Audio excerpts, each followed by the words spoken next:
What is the emotional feelings that you went through as you moved through this journey? Because I remember when I was starting to get on social media and put myself out there, there was that fear factor of what are people going to think about me? I've got to make sure that I don't do anything wrong so I don't get judged. And I've got to, I almost felt like I had to turn into a saint if I was going to expose my life to the public. And you literally wrote a book, figured out how to make it a Amazon bestseller, and you're just going on this vertical that's huge. I mean, so many people obviously to have these customers come in with the book. So talk to me about the emotions you had when you first started, because you came out of failure, failure, failure, failure. I did the same thing in my entrepreneurial game. I've heard so many people say that. You hit a win. What did that feel like when you hit the first win? Oh, it was like, hey, it works. All you got to do is keep it simple. You got to have vision. You got to understand demand. Break everything down into most simple form and work from there. You might not have the resources, but you might have the resourcefulness. And I kept telling myself, just stay at it. If I give up, I will regret it when I'm 75 years old. I know it. And I'm willing to go through this pure hell, baptism by fire, if you will, because I always thought to myself, the road to paradise is always uphill, always. Yeah. So wherever it's more difficult, go lean into that, embrace that moment, and you will have other tools. You will have other resources that other people are just not willing to fight for. So that first win gave me confidence. That confidence led to a book. The book led to more confidence because I was getting attention. Now I could share my story a lot easier because once you put it in a book, now it's almost like the world's going to know about it. I might as well defend it. So by putting it out there and defending it, you become a formidable creature. You become stronger with your self-esteem, with your storytelling, with your charm, because you need to sell your story in a way that is attractive. My second book was called Attractive Story Selling. And if you don't own your story, if you try to hide it, the market will know and they will try to stay away from you as much as possible. How did you know you had a story? Well, I realized that every struggle, every misstep, every failure was sort of interesting to the average person. Yeah. Because if it's the dream to start a business, why is it that most people don't start a business? Well, it's because there's so much failure, so much rejection, so much negativity. If I could embrace that and just lean into the struggle, and if I could figure out any which way to get clear on who I am and where I'm going in life, that's going to give me an advantage. So I kept saying to myself, just go where it's difficult so you can find out more about yourself, so you can take all those bits of information and then lean back, put your hand back to these individuals and say, hey, wherever you're at, let's get to where I'm at, mentally, spiritually, financially, physically. And maybe if I help enough people get to where they want to go, I can get to where I want to go.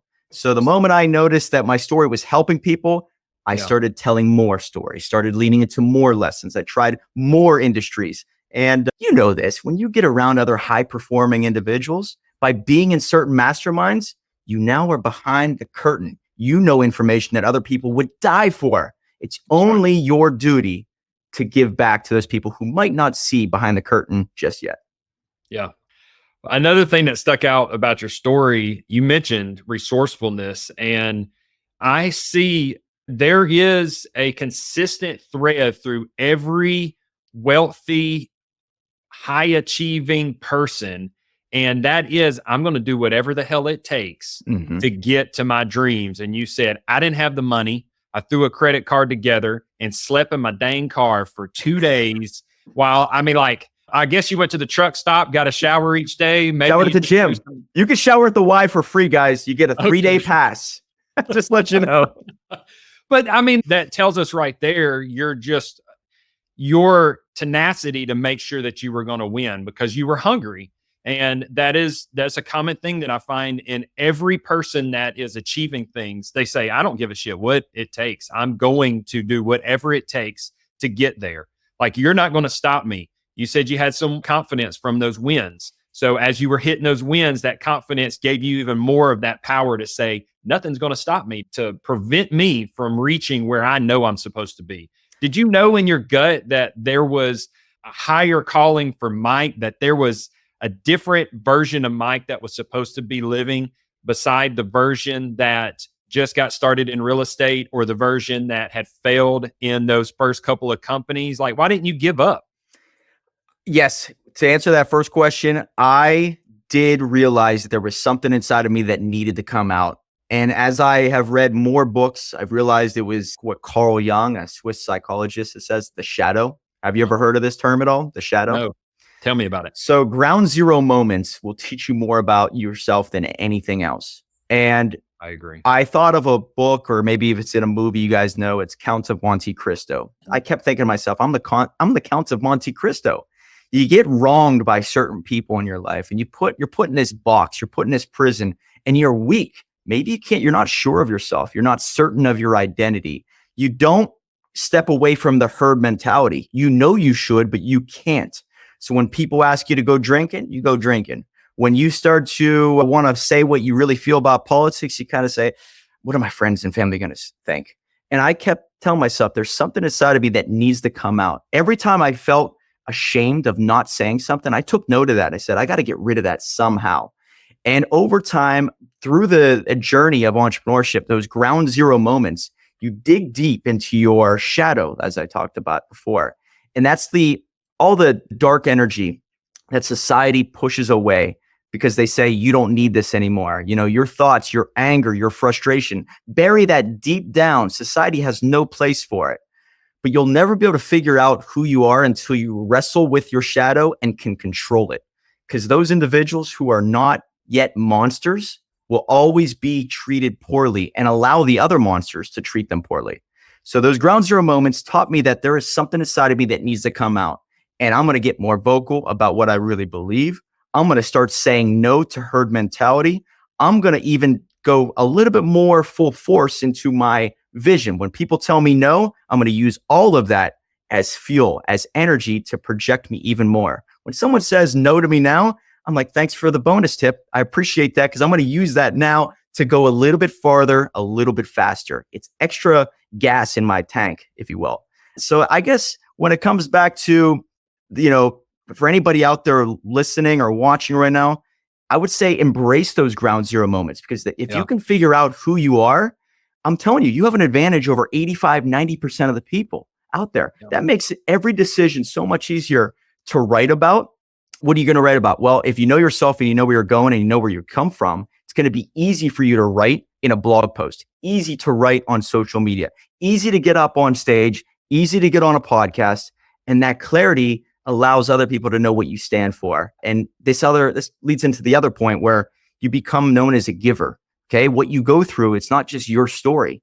Yeah. Growing and giving are the two characteristics of the most alive people. Tony Robbins always says this, is that the human being will feel most alive if they're growing or giving. So that means if you're forcing yourself into uncomfortable situations, you're automatically leveling up and growing. It gives you this sense of being alive.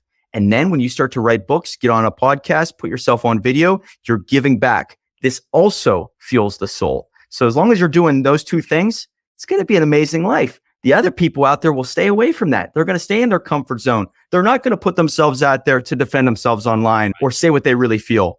So lean into it because that's going to be an asset and probably the most attractive part about you in due time. Dude, I love that. The fact that you said the giving and the growth is when we feel most alive. I definitely resonate with that because, another thing that is common in achievers is we do a lot of self-reflection because we're constantly trying to understand about ourselves. One of the best posts or the most engagements when I make posts on social media platforms is when I tell my story like you were just talking about. You said everybody's got a story. And I think one reason most people think they don't have a story is because they think they haven't arrived. But there's this, I heard somebody tell me about how on your tombstone, you've got the number that you're born and the number that you die. And that dash, that right there is where everything matters on that dash. Well, what about your dash, man? The dash is where your story comes from. My engagement is so much higher when I make those posts that says, I was here 5, 10 years ago, 20 years ago, and now I'm here. And this is what's allowed me to get to the point, because people, they identify with the struggle, because everybody struggles in life. We just struggle at different levels, and it feels like a roller coaster, man. Some days just shit, and other days you're on top of the world. And the days that are shitty, you're sitting there pushing yourself, saying, hey, tomorrow's going to be fantastic. Let me put the work in. Let me prove the process is right. How did you figure out how to make a bestseller on Amazon? Because that's kind of incredible. Like, I would think I just need to know, how'd you figure that out? So there was an author that when I wrote my first book, Dream Starter, I got invited to speak at this Motivation Unleashed seminar. And it's amazing. Like, I'm just this normal guy trying to get attention. Nobody cares about me. Write a book, and it's not a bestseller at the time, but all of a sudden people started asking me to speak at a Motivation Unleashed seminar. Wild. Just the transformation of who I was to where I'm at now is it's pretty wild to me, even to share it with you. So I go to this seminar, and this guy there he had a story that he wrote a book, and he was paralyzed during an accident at the beach. And he wrote a book about, how he coped with that situation. And it was an Amazon bestseller. After the event, he says, you can turn that into a bestseller. That book you have pretty easily if you understand a couple things. I found out they were leverage, positioning, and timing. If I could find a weak spot on Amazon, because this is the free market, Amazon has many different categories. If you could figure out a category that has low demand on a certain day at a certain time, I could pop my book in that category, get my friends and family to buy the book, and within a very short window, whether it's an hour or 3 hours, Amazon's going to run some type of calculation on the back end and say, wow, we have a lot of velocity with this book. Our goal as Amazon is to try to make money off this guy. So we need to give this guy exposure. Okay, he had 20 sales within an hour. That's going to give us a sales rank of X. Okay, I'm going to move Mike to number 1 in this category. This is Amazon saying this. I'm going to put him at number 1 so more people can see that this book is selling really well. So once I realized that that's just a game, leverage, positioning, timing, I'll figure out where there's low demand within a category. And I know the days now, I know the times. We reach out to our network. Everyone buys the book within that short frame. And within 8 hours, Amazon does the calculations and it hits you at number 1. You can add the bestseller logo.